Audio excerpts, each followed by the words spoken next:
Bienvenue dans la poire, le podcast pour mieux manger du cœur à l'assiette. Je suis Charles Brumeau, diététicien spécialisé dans le comportement alimentaire. Et aujourd'hui, nous terminons ensemble la mini-série sur les protéines en nous intéressant à ce moment particulier de la vie, la périménopause et la ménopause. Je choisis d'en parler parce que ça concerne 100% des femmes.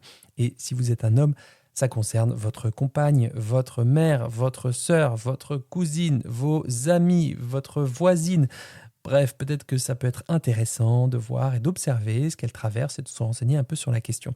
Alors, on parle beaucoup de la ménopause, parfois un peu de la périménopause, mais au fond, qu'est-ce que ça implique ? La périménopause, c'est cette période de transition qui précède la ménopause. Elle peut commencer dès 40 ans, parfois même un peu avant, voire quelques années avant, et durer environ 10 ans. C'est une phase de bouleversement, on ne comprend pas très bien ce qui nous arrive. Les cycles menstruels deviennent irréguliers, les hormones chutent, notamment les œstrogènes. Elle est définie comme l'arrêt définitif des règles depuis 12 mois. Elle survient en moyenne autour de 51 ans. Ces phases concernent toutes les femmes, je viens de le dire, mais leurs effets sont souvent minimisés. Prise de poids inexpliquée, perte de masse musculaire, fatigue chronique, fragilité osseuse, maux de tête, troubles du sommeil, transpiration nocturne notamment, ne sont pas juste des petits désagréments passagers, ce sont vraiment des signaux importants du corps et, j'allais dire du cœur à chaque fois, je fais toujours le lapsus, alors je le laisse. Ces signaux, ils sont individus dépendants, ça veut dire qu'on a des généralités, bien sûr, on a des études très claires sur la question, mais vous pouvez aussi trouver des femmes qui ont des symptômes voire tous les symptômes, et d'autres qui ont zéro symptôme, voire des symptômes très légers. C'est injuste, mais c'est ainsi. Et dans cette période de transformation, les protéines peuvent jouer un rôle clé, souvent sous-estimé.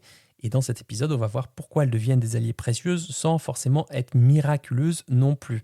Alors, ce qu'on remarque particulièrement, c'est une perte progressive de masse musculaire accompagnée d'une facilité accrue à stocker de la masse grasse, surtout au niveau de l'abdomen ou autour des viscères. Le métabolisme de base ralentit, la sensibilité à l'insuline peut diminuer et le corps devient moins efficace entre guillemets dans certaines fonctions qu'il gère, pourtant depuis des années avec aisance. Alors pourquoi les protéines deviennent un sujet essentiel ? Leur rôle devient assez concret. À cette période, les protéines deviennent une barrière contre la perte musculaire et la fatigue qui peuvent s'installer après la chute des estrogènes. Donc en couvrant vos besoins d'une façon adaptée, vous pouvez maintenir votre force, soutenir votre masse osseuse et préserver votre énergie au quotidien. Alors est-ce que les besoins en protéines changent vraiment ? Après la chute des œstrogènes, le corps devient moins efficace pour utiliser les protéines alimentaires, en particulier réparer les tissus, entretenir les muscles, c'est ce qu'on appelle une forme de résistance anabolique. Le muscle ne répond plus aussi bien au signal protéines entre guillemets.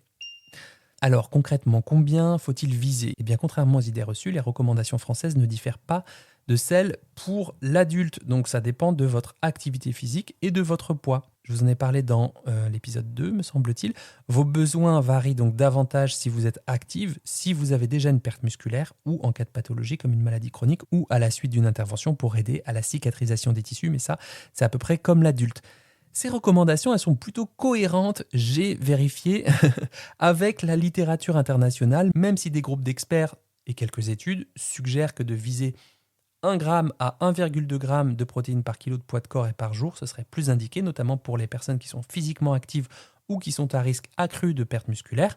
Des apports plus élevés comme 1,4 g à 2 g de protéines par kilo de poids de corps et par jour, c'est plutôt pour les athlètes ou les femmes très entraînées.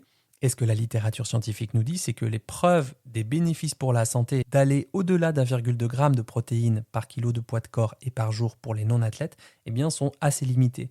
Donc pour une personne de 65 kg, ça représente minimum 65 g de protéines par jour, si on compte 1 g par kilo de poids de corps et par jour, répartis sur les repas.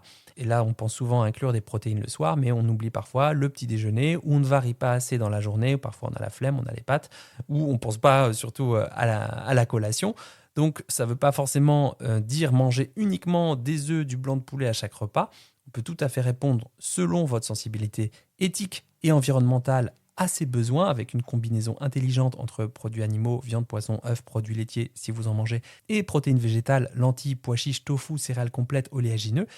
Si vous êtes preneuse de ce que ça donne concrètement une journée, voire plus de menus protéinés du matin jusqu'au soir avec des options végé et plus et affinités, eh bien je les détaille aujourd'hui même dans l'édition de ma newsletter concrètement, 65 à 80 grammes par jour, c'est assez faisable, mais ça demande un peu de planification.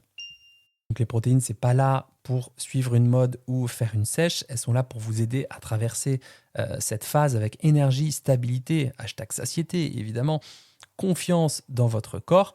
Mais attention, elles ne sont pas à elles seules miraculeuses, c'est l'association d'un apport régulier dans la journée combiné à des exercices de résistance et de renforcement musculaire qui est le combo gagnant pour maintenir, voire gagner de la masse musculaire. Donc je pense que je vous ai répondu sur est-ce que je dois me gaver de protéines pour maintenir ma masse musculaire. Bon, vous avez la réponse, pas forcément. Et si on évoque la fragilité osseuse, les protéines sont un appui important pour lutter contre cette dynamique qui peut vous mener vers l'ostéopénie. Maintenir la masse musculaire aide non seulement à la force corporelle, mais aussi stabilité, mobilité, protection des os, puisque les muscles exercent des contraintes mécaniques stimulantes sur le squelette.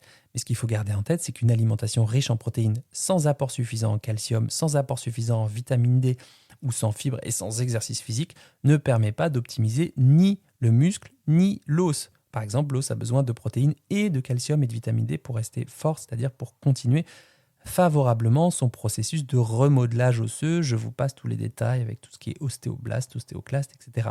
Donc concrètement, ça veut dire complémentation en vitamine D minimum d'octobre à mai. Et après, ça dépend de où vous vous situez géographiquement. Si vous êtes sudiste et que vous mettez votre bouille et vos avant-bras suffisamment à la lumière du jour, là, vous pouvez faire peut-être une pause à partir du mois de mai.